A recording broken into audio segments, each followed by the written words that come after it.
Je m'appelle Aurélie Janin et je suis l'autrice de Préférer l'hiver. Le point de départ de Préférer l'hiver, c'est un lieu, donc une forêt, une saison qui est l'hiver, et ce sont deux femmes, une mère et sa fille, qui ont décidé de se retirer du monde dans cette forêt pour essayer de se relever de leurs épreuves, de leur deuil. Voilà, qui se disent que dans un monde un peu trop compliqué pour elles, où il s'est passé trop de choses, se retirer et se concentrer en fait à uniquement survivre est peut-être la meilleure façon pour elles de continuer. Voilà. Alors l'hiver, ça s'est imposé pour la rugosité de la saison. Il y avait quelque chose de très entier, de très sincère aussi.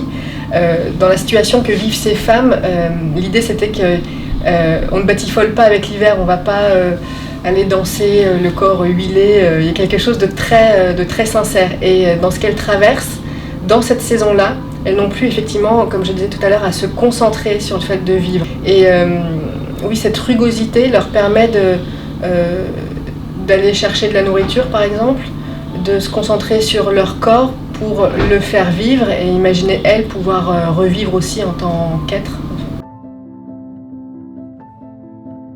Alors la relation mère-fille, alors c'est déjà un duo féminin, donc ça c'est un sujet qui m'intéressait d'explorer cette question du corps et puis de la féminité. Il n'y a pas d'hommes dans Préférer l'hiver, ou alors ils sont absents, ou ils sont morts, donc ou ils sont une menace.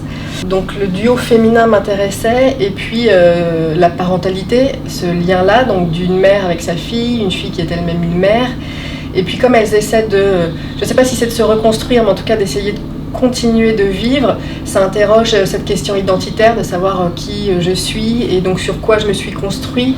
Donc ça pose la question des héritages, de la transmission, et dans l'effet miroir que ces femmes ont en vivant ensemble, en se soutenant, en se ressemblant et en étant différentes, ça permet de faire émerger oui, voilà, des fondements identitaires sur lesquels peut-être elles peuvent s'appuyer pour essayer de continuer, de se relever et puis de continuer à être.